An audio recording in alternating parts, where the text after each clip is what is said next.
They laughed at his house built from stacked hay bales, called it a haystack with a door, until the blizzard came to flatten theirs first.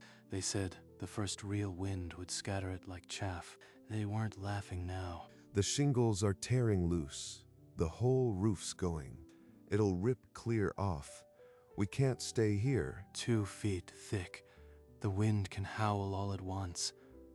These walls don't budge. Across the valley, timber houses groaned and splintered, yet Kevin's mud-skinned hay house stood still, absorbing the gusts like nothing. Martha, the ceiling beam is splitting. Get the children. That wasn't my roof. That was someone else's. The blizzard was only getting started, and out in the dark, the first timber roof beam snapped like a dry branch. Months earlier, Kevin O'Connell had stood in a field of shriveled corn, the harvest a total failure. Not enough for lumber. Barely enough for a winter roof. I've got nothing but straw. Then he remembered a wandering builder named Elias Crane, who'd once shown him walls made of nothing but hay and mud. Tight-bound bales, stacked thick and plastered with mud, warmer than any plank wall, and the wind can't find a seam. Straw. I have. More than I can sell. Maybe that old man wasn't crazy. By evening, he'd driven a stake into the frozen ground and set the first bale. Shep sat watching, ears forward. 2 feet thick.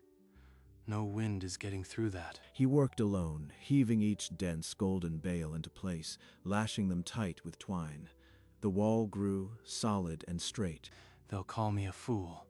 Let them. This is all I've got. With each bale he laid, the strange house took shape, a fortress of straw that no one in town believed could stand. The town took notice. Men gathered in the square, staring at the straw wall rising on Kevin's land. That's no house, it's a haystack with a door. A chorus of laughter burst from the men around him. Let them laugh. Winter's cold will be the judge. I'll wager my good axe that thing won't last the first real wind. Maybe let the man work, Tom. He's the one who'll freeze in it, not you. Kevin never looked up. He hauled another bale and lashed it into place. They think in terms of nails. They don't know what 2 feet of packed straw can do. A wind, I say a stiff breeze.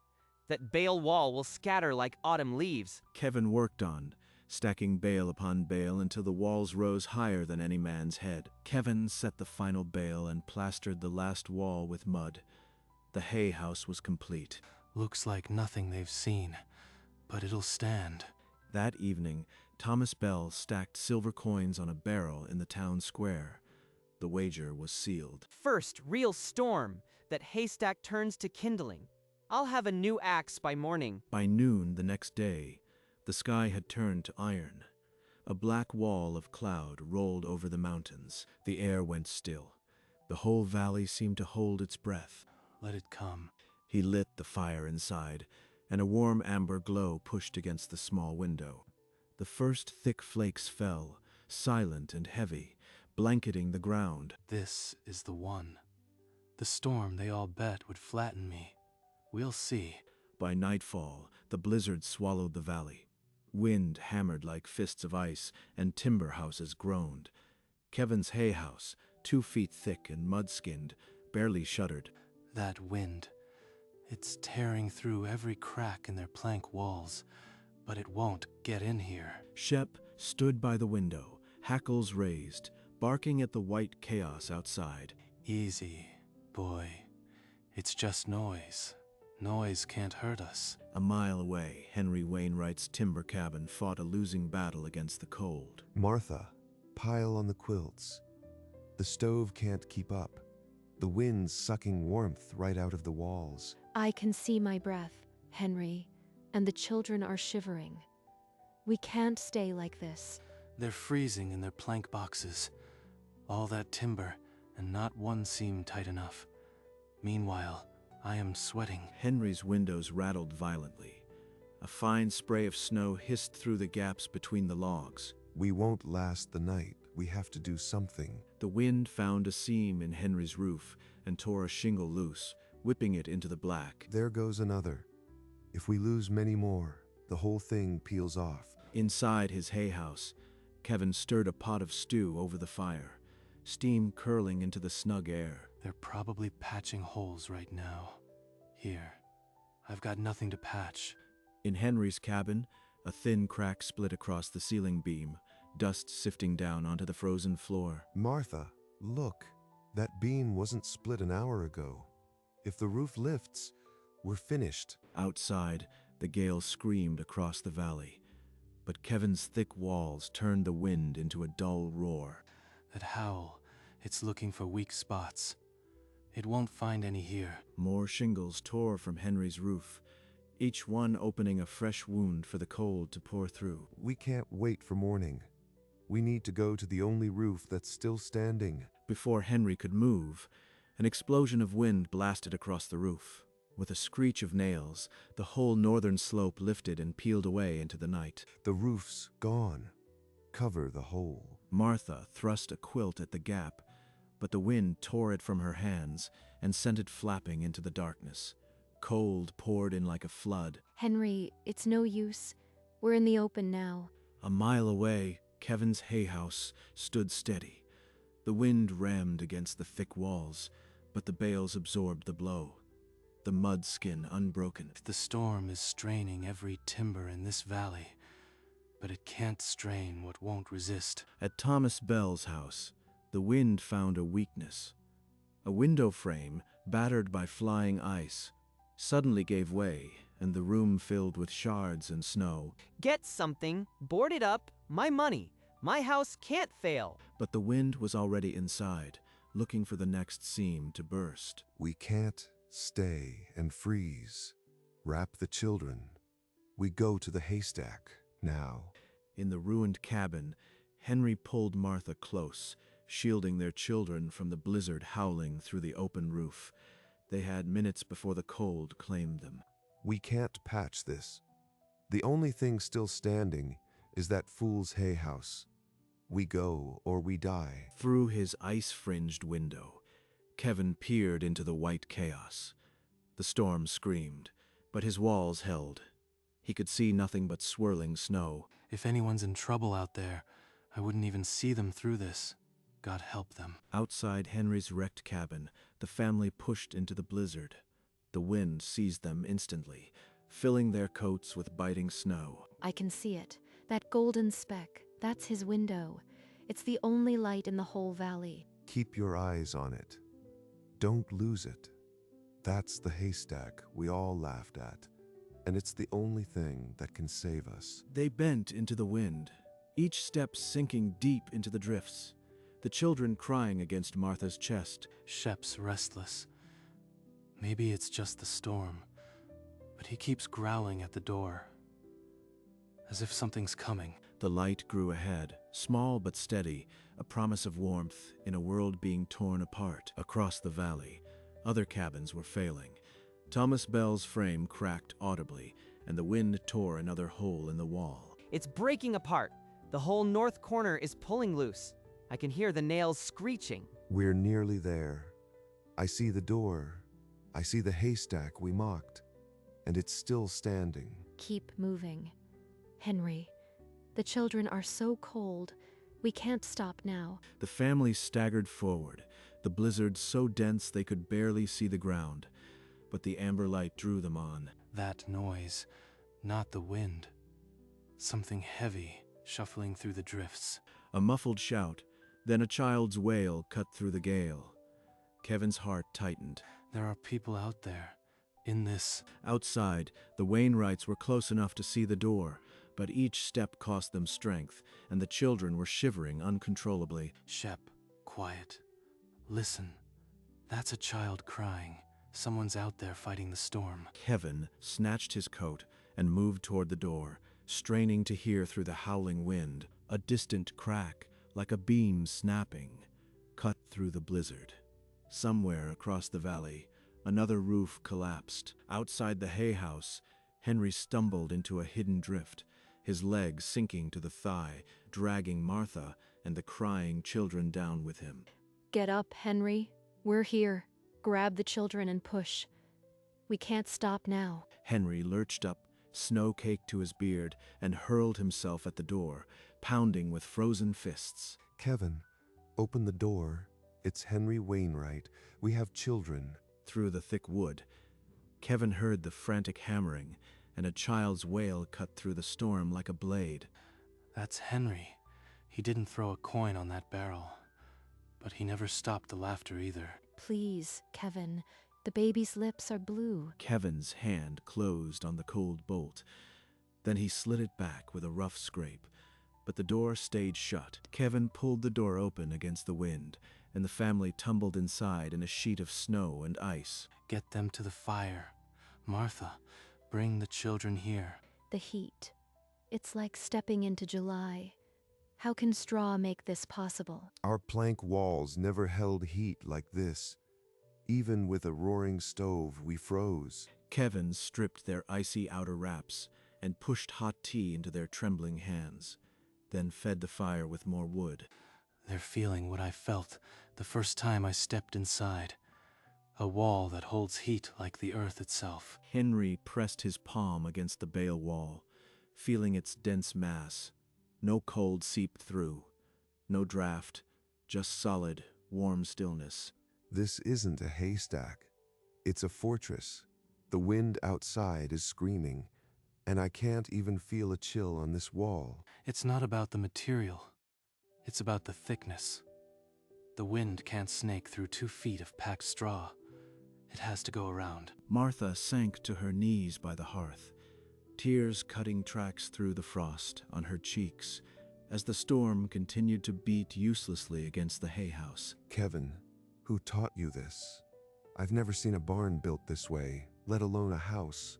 A man named Elias Crane. He passed through years ago, showing anyone who'd listen. I was the only one who did. In a flash, Kevin saw the old builder again, summer sunlight, weathered hands guiding a bale into a wall. Lash them tight, boy. Each bale has to be a stone. The mud seals the rest. He taught me everything. How to stack, how to plaster, how to make a wall that breathes but holds heat. The image faded, but the lesson remained, and tonight it was keeping a family alive. And the town, did they listen to him? Number. They laughed him out, just like they laughed me. They never saw what he tried to give them. Outside, the storm screamed on, but inside this pocket of warmth, a secret had been offered twice, and twice refused. For free. Twice. And they're only starting to understand what they threw away. A distant crack cut through the gale. Then the splintering groan of another timber roof collapsing somewhere in the valley. Another one. Poor souls. Henry, if we hadn't reached this door, that would be us under the wreckage. They're out there fighting the storm, but this house can hold more. If they'd come, there's room. Kevin brought a bowl of steaming stew to each of them, then tossed more wood onto the fire. You've got all this ready. Blankets, food. It's like you knew the storm was coming. No, I just built for the worst.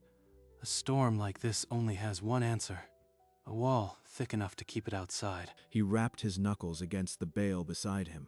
The sound was solid, not hollow, dense and unyielding. 2 feet of packed straw, with mud skin that sheds water and wind. Together, they're warmer than any seam-riddled plank house. It's warmer than our cabin ever was, even in calm weather. I've never been this comfortable in winter. Outside, the blizzard howled on, but inside the hay house, only the crackle of the fire and the steady breathing of survivors filled the air. A frantic pounding shook the door again, muffled by the howling wind. Kevin pulled it open without hesitation. Inside, all of you. There's room. Get to the fire. 2 families spilled in, shivering violently, their breath forming thin clouds. Martha guided the youngest near the hearth. The whole valley must be coming here. Kevin, you are sure we have enough? We'll make it enough. Pass what blankets you have. The walls will keep us all warm. More knocks came in rapid succession. Kevin opened the door again and again, each time pulling frozen survivors into the golden warmth. There are children sleeping on the hay bales now. I've never seen this house so full. Every bale in this wall is earning its place. It's holding not just me, but families. Has anyone seen Tom Bell? His house was coming apart last, I heard. No one answered. The storm outside seemed to snatch away his name. Kevin frowned at the door, still waiting for one last knock. The blizzard muffled a faint, a rhythmic thumping at the door, so feeble it could have been a broken branch scraping against the wood. Not wind. That's frozen knuckles. Somebody outside whose strength is almost gone. Kevin cracked the door, bracing against the gale. Through the narrow slit he made out a figure, bent nearly double. White from head to foot, beard solid ice, Thomas Bell. The man who wagered his axe, the one who called this a haystack and swore it would scatter. And now he's crawling to it. Kevin didn't move. Henry crossed the room and peered over his shoulder. Who is it, Kevin? Thomas Bell. He's out there, half dead. The room shifted. Several men who had laughed alongside Thomas now stared at the floorboards. A woman's voice cut through the silence. Please, let him in. Let him in. He called it a haystack. He bet silver that you'd freeze. The scraping stopped. Kevin leaned his head against the dense straw, feeling the cold draft at his feet, feeling the eyes of all those he'd sheltered pressing on his back, waiting for him to decide. Elias would have opened this door. He gave me this warmth for nothing. I can do the same. The bolt scraped open, and Kevin pulled the door wide, bracing against the gale. A sheet of snow and ice burst across the floor. Get inside, Bell, now. Thomas staggered in, plates of ice falling from him like cracked armor. A shiver ran through every witness in the room. I couldn't. My house just folded like paper. That man's been proud his whole life. Ice was the only thing that could bend him enough to knock on my door. Kevin grabbed a blanket and threw it around Thomas's shoulders, then pushed him toward the fire without a word. Henry said nothing, but his jaw tightened. The wall behind him held every family in the valley, even the one who'd called it worthless. The walls don't care who built them. They just hold. Thomas stared at the floor, shivering so hard he couldn't answer. But he was inside and alive. The ice melted from Thomas's beard in rivulets, and his shivers began to quiet. He held a tin cup of hot water with both hands, still unable to look at anyone. You can stay until the storm passes. Then you go wherever you will. Silence. Then Thomas's voice, raw as gravel. I stood in the square and said a breeze would scatter it. I bet my axe I was a fool. Henry, who had called Thomas out before, shifted uncomfortably. Martha looked at Kevin, whose face gave nothing away. It's not about wisdom or foolishness. It's about what holds. A sudden lull. The relentless shrieking outside dropped to a low murmur. Shep lifted his head. Listen, the wind is backing off. For the first time in hours, the hay house no longer shuddered. The blizzard, having torn apart the valley, was finally exhausting itself. But the dawn would show something none of them were ready for. And Thomas Bell, still clutching his cup, knew the axe he'd wagered wasn't the only thing he'd lost. The first gray light of dawn crept across the valley. The wind had died, leaving a world buried in white. Kevin pushed open the door, and a dozen bodies pressed behind him. The sight outside stole the breath from their lungs. Where the town had stood, only twisted timber and scattered roof beams poked through the snow. Not a single plank wall remained upright. That pile of kindling, that was my house. His voice cracked. Martha pressed her children closer, not in cold now, but in silent grief. Then every eye turned to Thomas Bell, who stood apart, staring at the hay walls that hadn't budged. Not a crack. Not a seam. He built it out of nothing, and it held. Smoke still rose from Kevin's chimney, a slow, defiant curl against the empty sky. The haystack that was supposed to scatter had outlasted everything. They laughed at me. Then they came to me. Now they see what holds and what doesn't. In the silence, no one could meet Kevin's eyes. The town had never been so quiet after a storm. You all asked how I built this. A man named Elias Crane taught me. He passed through this town offering the method for free, and you ran him out. The memory surfaced like an old scar. Elias Crane, with nothing but twine and knowledge, showing them what they could have for nothing. I was one of those men, Kevin. I laughed at him years ago, and I laughed at you. I was wrong, and it nearly cost my family everything. He offered us this for nothing, and we drove him out. We could have had this years ago. Kevin didn't answer. He looked toward the empty road where Elias had gone, the road that once carried away the man they'd mocked. Years ago, that same road carried Elias Crane away, while the townspeople jeered at his back. They had called him a peddler of foolishness. But the foolishness had just saved all their lives. They refused him twice. First, the man, then the method. But the method outlasted the refusal. Elias gave this to me for free. I am giving it to you. The debt is not to me, it's to him. The weight of the double refusal settled on every shoulder.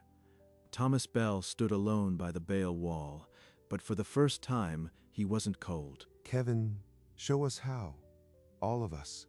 We can't rebuild without learning what you know. First, we remember a man you called a fool, Elias Crane.